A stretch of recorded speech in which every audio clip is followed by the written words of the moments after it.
With me is a familiar face, a die-hard Chelsea fan. We've seen him over and over again. Welcome to the show, brother. Yeah, thank you. All right, so quickly, how was the game? I know it was tight, it was end-to-end, but for you, how was the game? First of all, we had control for majority of the game. We were having control. We were creating chances, although the chances weren't clear cuts, but we were creating chances. But then, when it got to the 70th minute, Brentford went for it, and then we lost control. But yeah, we had control for majority of the game. It wasn't really end to end. Chelsea took control from the start, took control throughout the first half. Brentford, I don't think they really had attempts on goal in the first half. But when it came to the second half, the 70th minutes, they went for it. They took control, and yeah, it was an interesting game of football. Okay, an interesting game of football with a lot of control on Chelsea's part. So it ended with 2 goals first from an unlikely source, Cucurella, with a beautiful, amazing header. How was that? Yeah, it was very nice to see Cucurella finally score his first goal for Maresca, for Chelsea. No, this is second goal for Chelsea. But I don't know whether...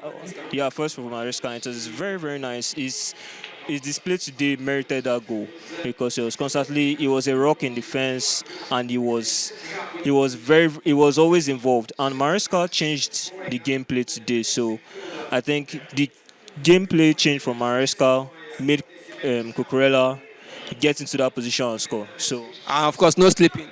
yeah, no sleeping. He bounced back. A good bounce back from his display last week. And then we saw Jackson, after losing so many chances in the first half, typical Jackson, but he scored a beautiful goal in the second half. Yeah, Jackson, for a while, it was not his day. He was reminding me of the Jackson of last season. But he kept on running, he never really gave up. He kept running, and Enzo gave him the pass. And then we saw the Jackson that we are used to seeing this season, very clinical finish in the bottom right corner. And I was like, yeah, this is the Jackson we know all along, not the one that missed one on net. Like, oh no, that's last season Jackson. That's not this season Jackson. So yeah, he's got his goal, and the goal won us the game. Yeah, I'm happy for him, and yeah, never give up. And the counter from Brentford finally scored by Brian Ibimo. Yeah, actually, that game showed, for example, now, it was, if Fofana was in the match, if Fofana was our defender, he would have caught up to Obembo. But Tosin isn't as fast as Fofana, so of course, Fofana's recovery speed was one of the reasons why Maresca was purely using him, even though he doesn't really have a lot of defensive awareness, but he can't really sense danger easily, but his recovery speed was what was using for man. If Fofana was in the match, then Mbembo would have scored it. But it was a very good goal, very nice counter attack from a rare Caicedo error. So yeah, it's a nice goal. All right, in this game, you saw a lot of tactics play-by-play from both coaches. How would you rate the impact of both coaches, Thomas Frank for Brentford and Enzo Maresca for Chelsea, in this particular game? First off, I've said it before that Maresca changed his opponent to the opposition.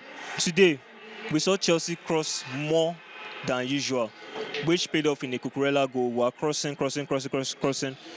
more frequently than usual. He changed the tactics, and yeah, he scored a goal.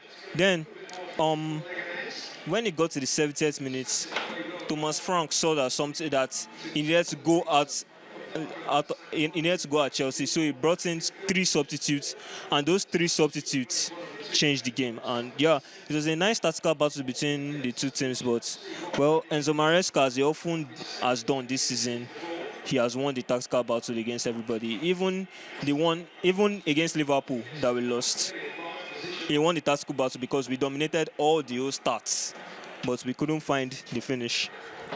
So. Okay. All right, Chelsea currently sits second on the table, 2 points behind leaders Liverpool. What are your expectations in this hectic December-January fixtures? I still expect wins because it's a very easy fixture. It's a very easy fixture list. Although Cucurella collected a red card this match, and he's not going to play the next match, and he'll be a very big miss. But yeah, Vega could come in and do a good job, or he could do the same 3-3 formation that he does, that will bring Lavia, Caicedo, and Enzo.